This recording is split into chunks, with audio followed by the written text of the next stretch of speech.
Just saavuin mökille. Alkaa olemaan jo, tulee kello 7 kohti illalla. Mulla on auto aivan täynnä rojuu. Eikä se ole pelkästään auto, vaan myös peräkärri. No se nyt ei ole täynnä rojuu, mutta on sielläkin jääkaappia ja litiumakkua ja 3 multasäkkiäkin ostin. On siellä kaikenlaista. Mut täällä sitä on. Tuossa nyt on ensimmäiseen Niilon sänky tulee tänne.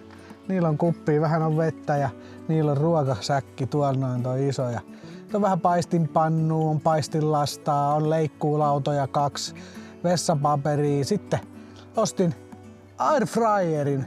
Kyllä, ostin airfryerin, kun Tokmannilla oli alennuksessa 29 €. Maks 1500 wattia, niin se riittää meikäläisen 2000 wattiselle inverterille. Tuolla on kaikkea sähköhärpäkettä ja vaikka mitä muutakin. On siellä myöskin toi riippumatto. Ja on haavia, on uusi haavi, uudet perustusliivit, oikein kokoiset. Ostin nyt itselleni PVR Marine pelastusliivit. Normihinta 20,99 € Tokmannilla. Nää oli nyt 14,90. Ei oo kyllä enää liivit ei oo liivit enää kyllä kalliit, että voi kyllä siihen hintaan jo ostaakin. Nimittäin nyt veneillään tällä mökkireissulla. Kyllä. Ja miksi mä ostin multasäkkejä? Mä toin jo tänne laiturille. Mä nimittäin otin, Sofian kanssa kaivettiin punaviinimarja pensas. Tällä on aika iso, pitää lyhentää aika paljon sitä kun istuttaa sen tonne ja mä heitin sen nyt tonne ton juuripaakun tonne järveen. Se ei saa kuivua ja ehinkö mä tänään kaivaa sille, mä en olisi ihan 100 varma onko täällä lapio edes. Toivotaan, että täällä on joku rautalapio. No ei nyt ainakaan ihan heti satu silmään, mutta ai kun onhan tossa. Seinällä roikkuu. Joku tähänhän se pitäisi törkätä. Täällä on jotain ruusupensaita, kitukasvusia, ei enää ole lähtenyt koskaan tästä kasvamaan. Mä en tiedä jaksanko mä niitä alkaa nykiä lapioida irti noita ruusujuttuja tuolta. Mutta tohon se pitäisi tulla. Paneelin eteen ei viitin laittaa, mä ajattelin tota reunaa. Mä aion lapioida noin jonkun puun tosta, tässä on jotain puuntaimia. No katsotaan, johonkin tähän mä sen tyrkkään. Mutta on kaikkea. On myöskin nyt sitten perämoottori, sähköperämoottori. Piraya Motor 32L. 32 LBS Trustia. Tein vähän vaihtokauppoja kaverin kanssa, niin sain tällaisen varastostalojuneen sähköperämoottorin. Se on ihan tommoseen perussoutuveneeseen, niin se on aivan hyvä tällainen 3.2-nenkin. 3.2 väännöllä. Toivotaan nyt, että se toimisi ainakin. On tää kaikenlaista ostettu. Tuosta on tulos inverteri. Niillä on ruuat. Tää on ihan täynnä nyt sit marjapensaan rojuu tää virveli. Mut joo, nyt piti tosiaan tässä on viikko tonne juhannukseen, niin täällä reissulla piti maalata tätä taloa tai mökkiä ulkoopäin. Tumman harmaa. Puuilon ilvesmaali, tumman harmaa. Se on. Sitten tämä hymerin vihreä kyllä valitettavasti lähtee, mutta tässä on nyt säätiedotuksen mukaan viikko vettä. Joka päivä vesisadetta. Ei se nyt kovin hyvältä vaikuta. Että pitäisi olla poutaa, että talo on varmasti kuiva ja näin. En mä tiedä onko tää talo edes kuiva, mutta tällainenhän tää on tää pinta, että onhan tää vähän kesinyt jo, että onhan tässä rapsuteltavaa. Mutta onneksi on erittäin pieni mökki kuitenkin, että siinä mielessä ei ole niin kuin paljon rapsuteltavaa, mutta kyllähän tää vähän pientä remonttiahan tää pikkusen kaipais, kun kattelee tonne noit lautoja, noit kattolautoja, niin eihän tää nyt hyvältä näytä, mutta pitäis toi katto uusia nimittäin. Et nyt jos joku tietää halvan ja hyvän kattofirman, peltikaton uusiminen, saa ilmoittaa. Tähän tollain maksaa. Paljonhan tuossa 10, 20, 30, olisiko tossa 44, en mä tiedä, varmaan joku 54 niinku kattopinta-alaa, mä en oikein tiedä. Siinä on tupa, sauna ja varasto. Mä mietin vaan, että jos ei Hymeri, kun toi Iveco oli 94 se pinta-ala, Ivecon box truck, pullakoppiauton, se oli 94. Niin jos tuossa olisi niinku 1, 2, 3, 4, ainakin 4, niin 40, 50, ehkä joku 50, olisiko joku 54, en tiedä, en mä osaa kyllä niinku ajatella yhtään. Kun tostakin kun katsoo, en tiedä näkyykö kameraan, mutta tosta katsoo, että peltikin niinku loppuu kesken kaiken. Niinku 5 senttiä jäänyt peltiin laittamatta. Niin vähän näyttäisi siltä, että uutta peltikattoa vaatis. En tiedä, joku pressu vedettävä. Joo, mä nyt tässä vaan tyhjentelen jotain tavaroita jonnekin ja en mä tänään rupea mitään sen kummemmin tässä urheilemaan. En kyllä, saa kyllä toi marjapuska nyt lojuuttua järvessä yön yli. En mä tiedä, voin mä ehkä koittaa, jaksanko mä, mutta en mä tiedä. Vähän huonosti syönytkin tänään. Pitäis varmaan syödäkin ja tälleen näin. Tuohan mä en laittele näitä tavaroita tästä.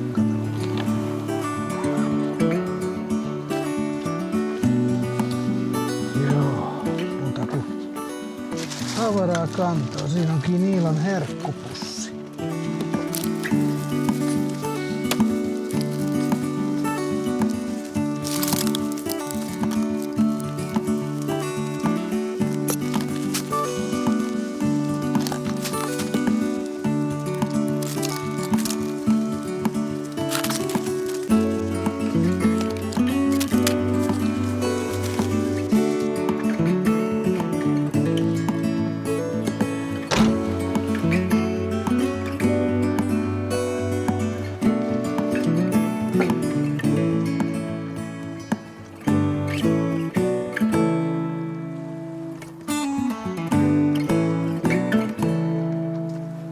Ei taaskaan mökille maistu ruoka.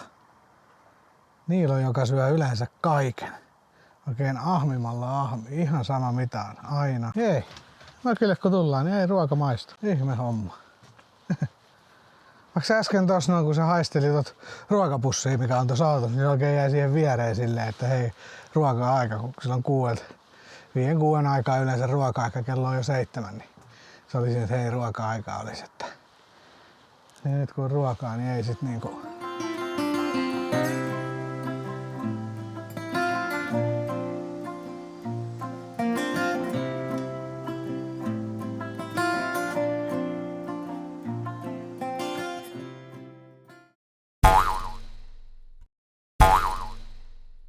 Joo, huomenta vaan.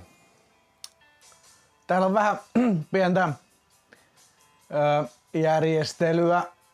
Pientä sotkua. Sänky oli tossa. Mä siirsin sen nyt tonne. Se ei ole mitenkään hirveän hyvä ehkä siellä, mutta mä laitoin nyt ton jääkaapin tohon. Mä en nyt oikein tiedä mitä mä tekisin. Ja on tät pakkausmuoviakin. Mä tiedän pitäisiköhän tää Niilonpeti laittaa vaikka tonne nurkkaan. Tykkäisiköhän Niilo olla siellä? Tossa olisi jääkaappi. Tää ei kyllä oo niinku. Tää on tosi vaikea, kun täällä ei oo niinku tilaa. Mutta en mä tiedä. No, toi lähtis tosta pois. Sitten toi yläkaappikin. Toikin vois lähteä pois. En tiedä. Ai niinku toi oli levitettävä sänky. No eihän tähän sit mahu mitään. Eihän se... No pöytä pitäisi siirtää tohon, mut kun pöytä on nyt ton ikkunan kohdalla, niin periaatteessa sitä ei niinku voi silleen siirtää, kun sit se on hölmö, jos se on puoliksi ikkunan edes. Joo, ei tää nyt näin kyllä toimi, mutta en tiedä mitä mä nyt teen, mutta ehkä mä laitan nyt sen akun kuitenkin tohon. Mulla tulee isompi akku nyt tohon. Mulla on tässä nyt Wattcyclen 100 amperin tällä underseat battery. Eli penkin alle mahtuva. Penkin alle. Mä voin laittaa linkin tostakin tohon videon tietoihin, jos kiinnostaa. Toi on matala akku. Mä ajattelin, että mä otan ton kärrin tosta nyt pois niinku ja mun tulee iso akku tohon noin, niin se menisi ehkä tohon jääkaapin viereen ja sit ja toi kaasupullokin vois mennä johonkin vähän muualle. Toi varmaan lähtee toi kaasuhella tosta pois ja niin tähän tulee nyt toi kaasupullo pois, niin akku siihen, inverteri siihen. No vois noi seinäjututkin laittaa noi lataussäätimet sun muut tosta vähän muualle. Noin vaan. Näitä ei tosiaan ole mitenkään kovin niinku järkevästi asennettu vielä, että ne on vaan niinku viskattu tohon ja silleen laitettu vaan, että tupakan sytyttimeen saa puhelimiin ladattua. Ei oo mitenkään niinku vedelty piuhoi siististi eikä mitään vielä. Että kun tää pitäisi suunnitella silleen kunnolla tää homma silleen järjen kanssa ja tolleen, että hommahan on siis niin, että kun tupa on tossa on sauna ja tuolla on sit varasto. Ja tonne varastoonhan mä tietenkin laitan akut ja inverterit.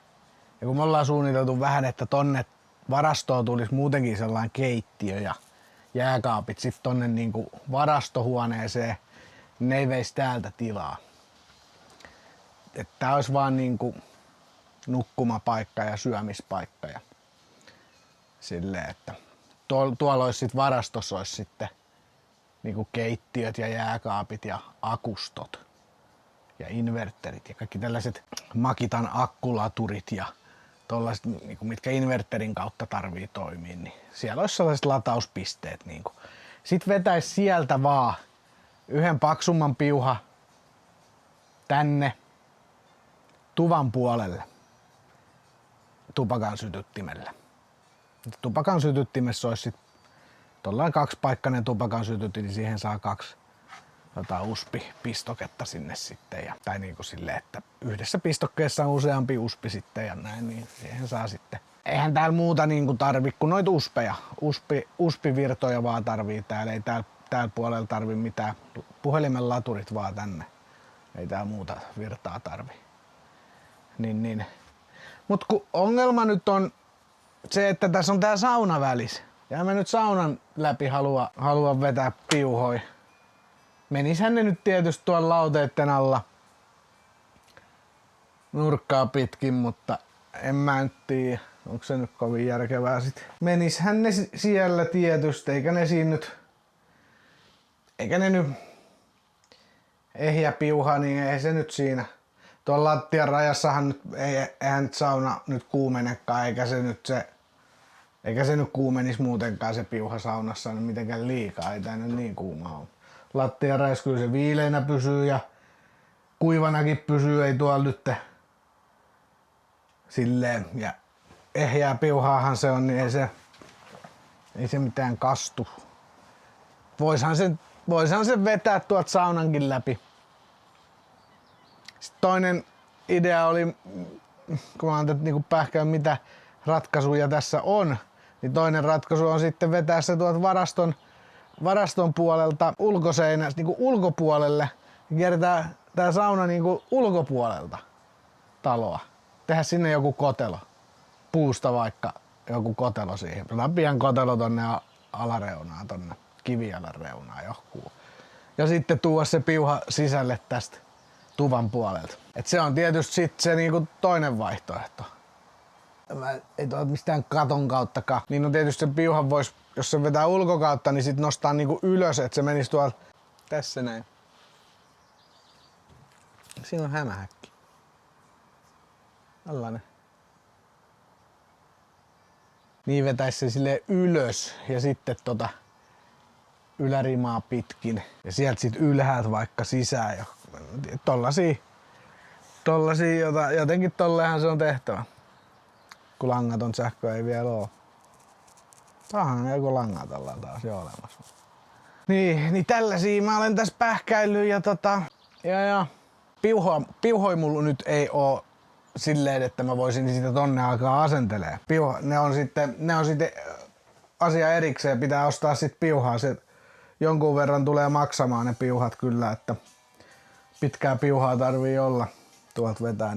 Niin sen takia mä olen tässä nyt, oli niin kuin aika pitkä selostus nyt aasinsillalla nyt takaisin tähän, että miksi mä nyt järjestelen tätä tälleen vähän tyhmästi. En mä tiedä miksi mä tätä tyhmästi, eihän siinä ole mitään järkeä järjestellä tyhmästi, mutta niin se nyt vaan meikäläisellä aina välillä nämä jutut menee. Mutta sais nyt ainakin jääkaapin kylmäksi. Oliks tässä pakasti? Se ei vittu oo pakastinta tässä jääkaapissa. Ei saatana, tossa ei oo pakastinta tossa jääkaapissa. Tos ei oo pakastin. Mistä mä saan jääpaloi perkele mun Negroniin? Voi... Siis tässä ei oo pakastinta tässä jääkaapissa. Voi... Kokis jäillä. Negroni jäillä. Gin tonic jäillä. Ei jumalauta nytte. Huhhuh. Nyt on vähän järjestelty taas lisää. Laitetaan yhden nojatuolin tonne. Niilonsänkö on siellä. Sitten tässä on tää tarjoiluvaunu. Mä en tiedä mitä mä sillä teen, mutta tää on nyt erittäin epäkäytännöllinen.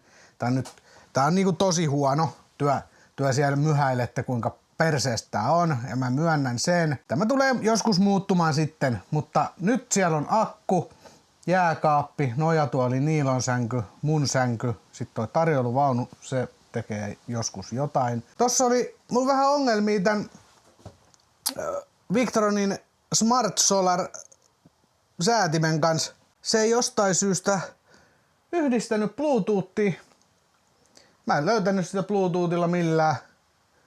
Ja mun piti nykiä piuhat irti, kun tossahan ei oo mitään on-off kytkintä tossa säätimessä itsessään. Se olisi hyvä, kun siinä olisi joku päävirtakatkaisija, mikä katkaisee paneelilta tulevat virrat ja säätimeltä lähtevät virrat. Tossa ei oo, niin pitää piuhat irrottaa. Ja mulla meinas vähän olla ongelma, kun mulla ei nyt oo tää kunnon työkaluikaan mukaan. Niin löysin mä tän pienen talttapään, että sain tuolta ne piuhan ruuvit auki. Niin mulla on tässä nyt just tarvittavat. Mulla on tossa yksi ristipää, mulla on pien talttapää, sit mulla on tuolla iso jakoavain, pihdit. Kyllä tässä nyt just pärjää. On mulla sit tossa jotain muuta vielä, mutta hyvin huonot tarvikkeet on nyt mukaan. En tiedä miksi, mutta sain piuhat irti, lataussäädin mykäksi. Sitten ootin silleen minuutin siinä, että se varmasti nollaantuu. Ja sitten piuhat takaisin ja sitten meni Bluetoothiin tai tonne Victronin applikaatioon, niin siellä se sitten möllötti. Sain sieltä sitten säätimen päälle. Mulla oli keväällä jäänyt säädin, tai en mä tiedä oliko se jäänyt vai olinko mä jättänyt sen tarkoituksella niin kuin pois päältä, että siellä ei ole lataus päällä. Ei mulla ollut nää akku mulla oli toi 100 ampeerin tossa, ne ei se ollut ladannut, mutta kun ei tää nyt ollut käyttöön muuta kuin kännykän latausta ja läppärin latausta, niin siellä oli 82% vielä akkuu, että ei mitään hätää ollut. Mä katoin nyt mulla on tossa mä asensin nyt tän Wattcyclen 628 ampeerisen akun tänne, Smart Akku Bluetoothilla, niin siinä oli akkua, tai varaus oli 62%. Sitäkään ei ole ladattu siis, eli se oli ihan tehtaan varauksessa. Nyt sit laitoin latautua, mullahan on vaan toi pien 20 ampeerinen lataussäädin täällä, ja se on ihan tarkoituksella ostettu toi pieni halpa, eli ihan hinta edellä mentiin, halvan säätimen ostin, Smart-säädin kuitenkin, niin eihän toi nyt, ei se nyt ihan älyttömiä Paneeli on kuitenkin, oliks toi aurinkopaneeli nyt 530 wattinen vai oliks toi se 470 wattinen. No jotain siinä lähes 500 wattia on ton paneelin koko, niin kyllähän se nyt vähän työntäisi enemmän se paneeli, mutta kun ei säädin anna kuin 20 amperia, niin sille ei sit minkään voi. Se työntää sieltä sen, minkä se työntää, mutta eipä täällä nyt kiinni pilvinen keli. Ja tossa kun säätä kattelin viikko pelkkää vettä, niin pilvistä tulee olemaan. Ei tää paneeli tässä nyt tuu hirveitä lataileen, niin tollaista 628 ampeerista akkuun, niin se saa noin 100 wattilla, mitä se nyt tällaisella pilvisellä kelin latailee, niin se saa sitä jonkun aikaa latailla, että se on täynnä, mutta mikäs siinä, ei haittaa. Mökillä ollaan kuitenkin nyt kiinni. Mä oon viikon, ehkä 2 viikkoa täällä enintään. Sitten tulee taas joku vaikka tyyli kuukauden tauko, että täällä ei oo ketään, niin kyllähän se ehtii latautua. Kun ei täällä ole koko aika käyttöä, niin se on sit kuitenkin suurimman osan ajan sähkönkulutus on pois päältä täällä mökillä, niin se sit taas ehtii niin kuin lataamaan sitä akkua, että vaikka se helvetin iso onkin, niin sit kun tänne tulee, niin sit on sitä kapasiteettia käyttää. Vaikka olisi vähän pilvisempi sääkin, niin on sitä kapasiteettia sitten. Et kun tulee mökille laittaa jääkaapin päälle, niin se vähän aikaa hörppää sitä sähköä, mutta siellä on kapasiteettia, niin se voi hörpätä. Ja kyllä sitten sään mukaan lataako se vai eikö se lataa, niin. Se on sitten asia erikseen, mutta mä luulen, että on ihan jees systeemi, että iso akku ja iso paneeli. Et toki se olisi hyvä, kun olisi se isompi säädinkin, mutta ne sitten taas alkaa maksaa tosi nopeasti. Se olisi se 30 ampeerinenhan olisi tohon niin kuin se, sanotaanko optimaalisin hinta ja ampeeri suhteessa ajateltuna. Hinta ei vielä karkaa hirveästi ja 30 ampeeria on lähes maksimi, mitä toi paneelika pystyy tuottamaan. Se joskus se menisi ehkä kesällä ehkä sen yli, jos nyt oikein olisi paneeli oikeassa asennossa ja tähdet oikeassa kohdassa, niin se saattaisi sen 30 ampeeria ylittää. Se on niin lyhyttä aikaa, mitä se sitä ylittäisi, niin ei ole mitään väliä. Toi nyt menee ihan hyvin. Sitten tää air fryer. Sehän on maks 1500 wattia, mikä se ottaa. Ja sillä kun jos puoli tuntia, jos toi olisi täynnä toi akku, 628 ampeerin akku, jos se olisi täynnä, ja mä puoli tuntia käyttäisin tot 1500 wattista airfryeria, niin se ottaisi 10% tosta akusta. Eli noin, mitäs vielä? Niin, noin 65 ampeeria, ehkä suunnilleen jotain 50-60 ampeeria puolen tunnin käytön. Mut mitä mä nyt koekäytin, esimerkiksi makkarat, grillimakkarat tulee 10 minuutissa, jopa allekin.